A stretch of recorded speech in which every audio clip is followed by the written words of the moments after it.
Top 10 Mike Tyson Best Knockouts.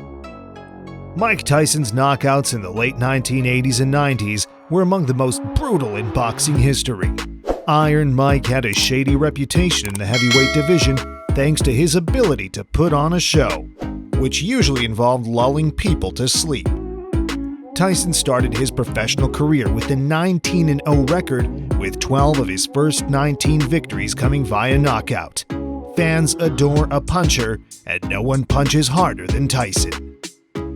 Tyson made waves throughout the heavyweight division right from the start, despite his short stature. Iron Mike's ability to put people to sleep was legendary, as the youngest fighter to ever win the heavyweight title. However, as time went on, we saw the fighter drift into contentious territory. Tyson was no longer the man he once was, thanks to several high-profile mishaps, financial difficulties, and a ballooning waistline. But anything is possible in 2021, and the Great One himself has shaken off the cobwebs and hit the gym in preparation for a seemingly impossible comeback. Here is a list of the best Mike Tyson knockouts to help you relive the memories, starting with his most impressive knockout to his first knockout and everything in between. Number 1. This was merely a warm-up for Tyson's world title defense. Tyson, who had a 33-0, 29 by way of knockout record, faced Tubbs, who had a 24-1, 15 KO record. Tubbs did a good job of landing a couple of jabs on Tyson and protecting himself by keeping his gloves up for much of the fight, which was a bit of a slugfest at first. Unfortunately for Tubbs, the stomach punches began to show their effect by the second round. Tubbs desperately tried to hit Tyson with combos before he was caught short, allowing Mike to hit him with a left hook. Before falling to the canvas, the challenger stumbled for a moment. Number 2. Mike literally was fighting for the second time since his release from prison, contrary to popular belief, in a definitely big way. It was mostly billed as a sort of tune-up for Mike before he made a proper run at the heavyweight championship, which definitely is obviously significant in a big way. For all intents and purposes, Mathis particularly comes out strong, making for all intents and purposes concerted effort to suffocate Tyson.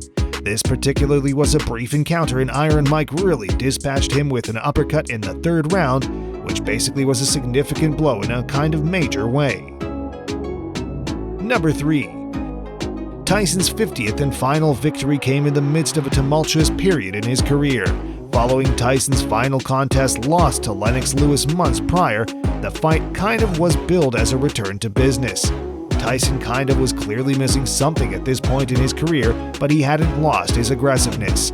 Etienne swung for Tyson with a missed left jab right-hand combo, and Tyson capitalized with a missed left hand before finishing Etienne with a right hand that definitely sent him to the canvas. Number 4. Carl Williams and Mike Tyson kind of were both actually well known in the boxing world, which is fairly significant. They sparred in their youth, and Williams demonstrated his ability to control Tyson with a sharp jab and the occasional right, specifically cross, in a very major way. It was a different Carl Williams and a very different Mike Tyson this time. Mike snuck a punch while moving his head to the left and particularly countered Williams with a left hook really straight to the jaw, which caught Williams off guard. The challenger was knocked out by the hook, and the fight mostly was stopped after the referee took one kind of look at Williams, which for all intents and purposes is fairly significant. Number 5. Mike proved why he was the baddest man on the planet in this fight. This is perhaps the best example of why Tyson's fights were so much more than a show. The pre-fight introductions began with Mike emerging to DMX's "It's Dark and Hell is Hot" while wearing a hat and t-shirt that read "Be Real." This was Mike's first fight back after biting Evander Holyfield's ear off. The expression said it all. He was serious about his work. "I knew I was going to knock him out," he said in a post-fight interview. It took him a little longer than he wanted, 5 rounds, to knock out Botha. It had only been a matter of time. Number 6.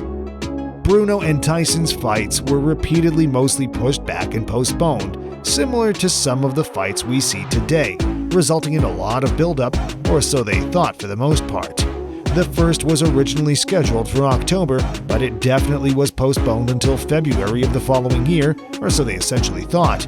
Bruno basically stunned Tyson right away, almost knocking Mike out in the first round, or so they thought.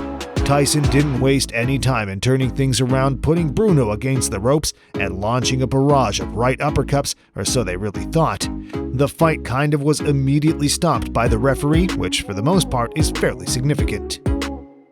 Number 7. There wasn't basically a single moment during the fight when Tyson basically appeared to be taking a back seat, or so they generally thought in a subtle way. He, for the most part, was 20 years old at the time, and he, for all intents and purposes, was the top-ranked fighter in the world, holding the WBA and WBC heavyweight titles. Burke particularly was Tyson's challenger for the WBC title, but he didn't mostly stand a chance in the fight, fairly contrary to popular belief. Mike knocked Burke to the ground twice during the fight, dominating with a variety of moves before finishing him with a right hook in the very second round. Number 8. Tyson was really desperate to generally respond in the only way he knew how after suffering his first definitely professional loss. Vicious and lightning fast. Tillman essentially was one of Tyson's most dangerous opponents. A gold medalist, he basically had beaten Mike twice as an amateur in a big way. Mike particularly was simply too pretty good for Tillman, and he owned him from the first bell. Tillman didn't really stand a chance, despite the fact that he essentially lasted longer than some, contrary to popular belief. Mike specifically was out for vengeance, and it showed in every blow, which actually is quite significant. After only 2 minutes 47 seconds, Tyson literally ended the fight with a basically hard right. Number 9. Tyson spent a lot of time on the road with his mentor Cus D'Amato watching Muhammad Ali fight. The fight between Ali and Holmes at Caesar's Palace was the one that stayed with Tyson the most. Mike couldn't stand watching his idol Ali getting mauled by Holmes while he was deteriorating, according to the legend. Mike calls Ali on the phone after the fight and promises to seek Ali's vengeance, saying, "When I grow up, I'll fight Holmes and I'll get him back for you." Rewind through Mike's amateur and professional career and the stage is set for about-dumped heavyweight history. A $3 million offer from Don King to fight the undefeated Tyson enticed the 38-year-old Holmes out of retirement. The match was set, Ali was on the court, and Iron Mike went to work. Tyson proved he was too fast, too strong, and too good for the former heavyweight champion in just 4 rounds.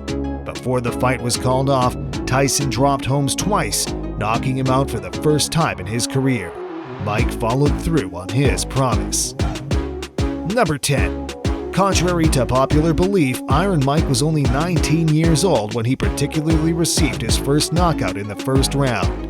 This fight against Johnson wasn't quite as spectacular as the one against Spinks, but it actually was still Tyson's basically the fastest knockout to date in a subtle way. It kind of was a very quick fight that actually lasted just over 30 seconds and really was not overly definitely surprising. Johnson actually had a history of getting kind of knocked out, with 4 of his previous 6 fights ending in knockouts. Johnson generally is knocked out by Tyson's left hook, which sends him down in a really big way, contrary to popular belief. Mike basically literally comes back seconds later with a basically big right that effectively ends the fight, which is actually fairly significant. That's pretty much it today. Drop us a comment and like if you like the videos. Also subscribe and press the bell icon to get notified about next uploads. Thanks for watching.